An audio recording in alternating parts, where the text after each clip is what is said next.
Welcome to WCrypto. Hello, my friends. Welcome back to WCrypto. After yesterday's video, when price was hovering around 109.5 thousand, right on the purple horizontal level, it's interesting to see how things shifted as we entered Saturday. Once major market participants step away for the weekend, volatility often fades and price tends to stabilize. That's exactly what we're seeing now.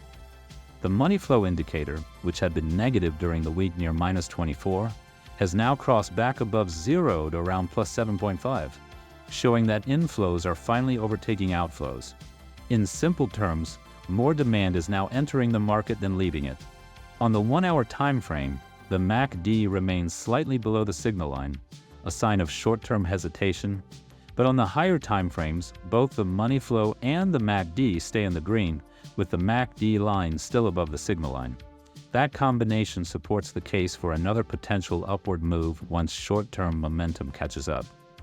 Zooming out, Bitcoin continues to form a symmetrical triangle pattern, a structure created by lower highs and higher lows, converging toward an apex. It reflects a state of balance and consolidation, where neither side is in full control. The pattern stays neutral until a confirmed breakout occurs.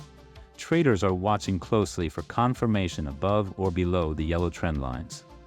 A move with volume and structure outside those boundaries could define the next significant step, higher or lower. Based on the current pace, this setup could resolve sometime early to mid next week, depending on which boundary breaks first. For now, price is oscillating near 109,900, just under the yellow support line. Looking at the 1-week liquidation heat map, the highest concentration sits around 106,000, while above us a major cluster stretches from 111 to 115,000, and another from 116 to 118,000. Could we dip down to 106,000 before another move higher? It's possible, but if that happens, it could temporarily shake sentiment, which is already in the fear zone. Remember that just on Thursday, price tested 106.5 thousand and bounced strongly from that same horizontal support. I'm still holding my positions and remain optimistic over the next 2 to 3 months. I'll continue updating you daily. Join the free Discord for real-time insights. Thanks for leaving a comment, it really helps the channel. If you got value from this video, click the like button, subscribe, and turn on the notification bell to stay updated. And see you in the next one.